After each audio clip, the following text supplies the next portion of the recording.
in, year out. He never sets foot in church.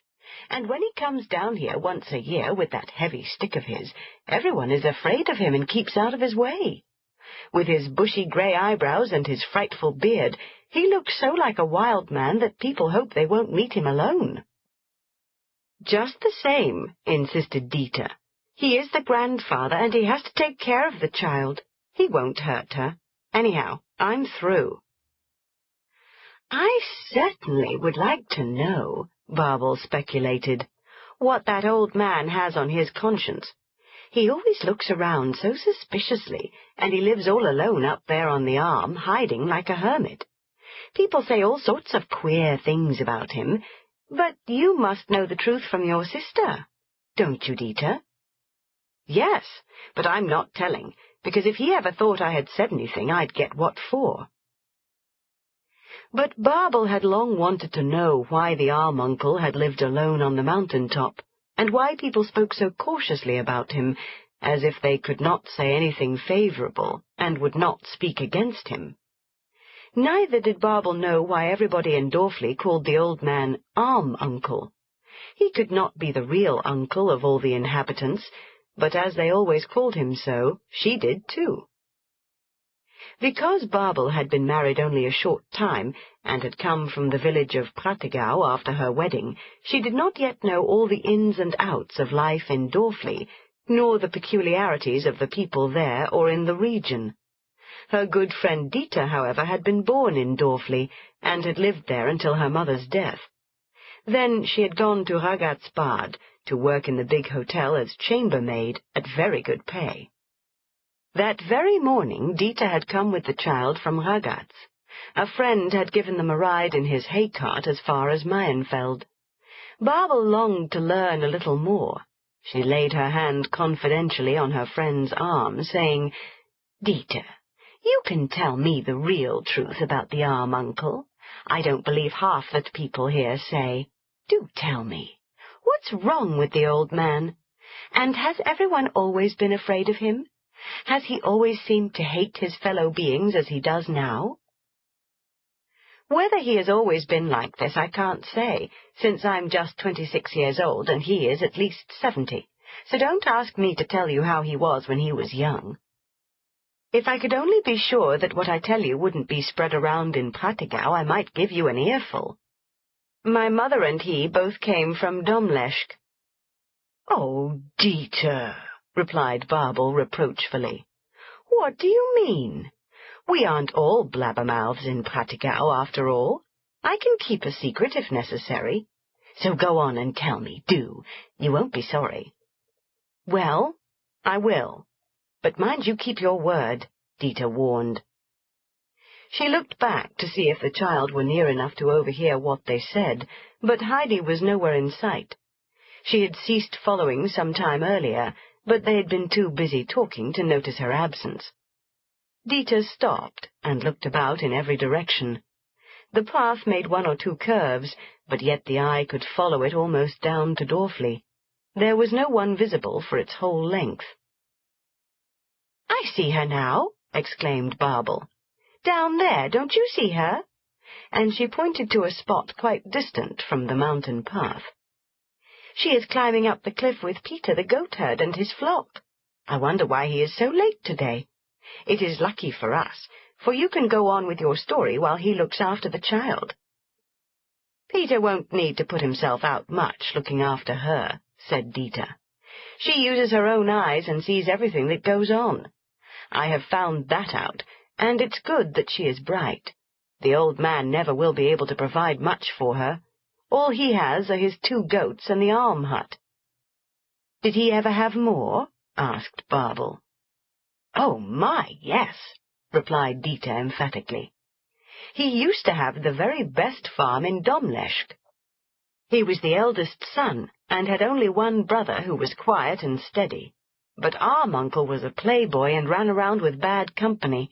He gambled away every bit of his property, and when they found out, his father and then his mother died of mortification.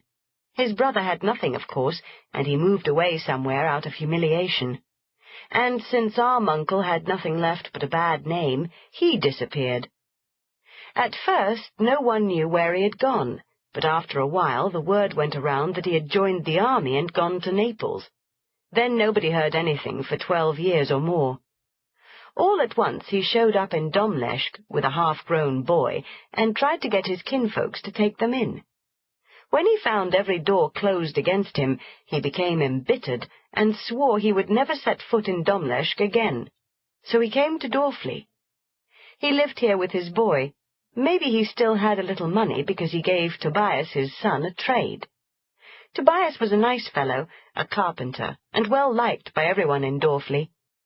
But nobody trusted the old man. People said that he had deserted from Naples, got in a brawl, and killed someone. But anyhow, we recognized the relationship, because my great-grandmother and his mother were sisters, so we called him Uncle. Since we are related to everybody in Dorfli on our father's side, gradually everybody called him Uncle, and when he moved on the arm, everyone called him Arm Uncle. "But what happened to Tobias?" said Barbel eagerly. "Wait, I'm coming to that. I can't tell you everything at once. Tobias went to learn his trade in Mels, and when he finished he returned to Dorfli and married my sister, Adelheid, whom he had always liked. They got along fine, but 2 years later, as Tobias was helping build a house, a beam fell on him and killed him. The shock and sorrow gave Adelheid a fever from which she never recovered. Strong and hearty as she had been, she went into a coma, so that you could not tell if she were waking or asleep. 2 months after Tobias's death, we buried Adelheid. Everybody talked about the sad fate of this couple, and they said that it was a judgment on the uncle for his godless life.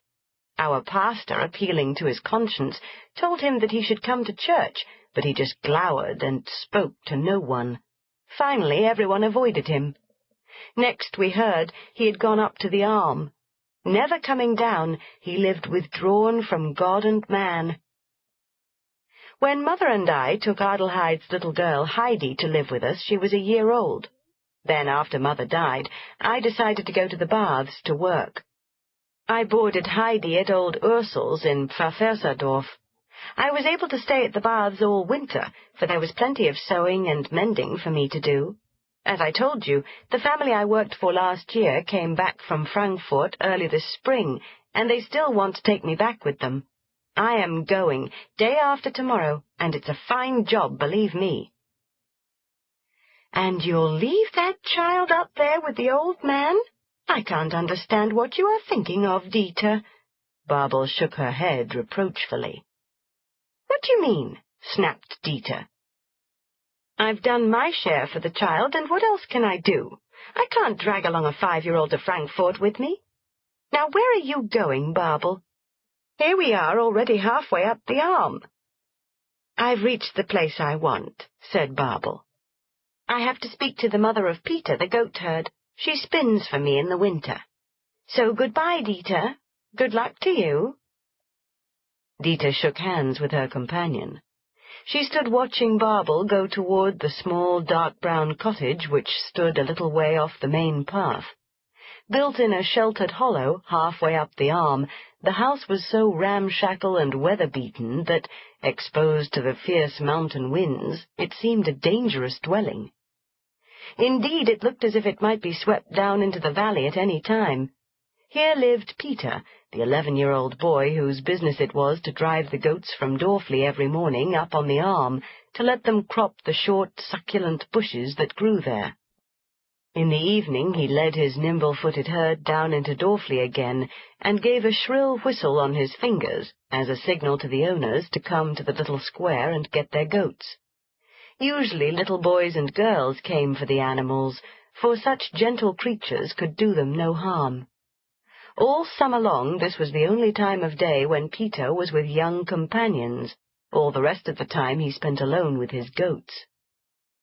To be sure, he had the company of his mother and his blind grandmother, but he left the hut early in the morning and returned late from Dorfli.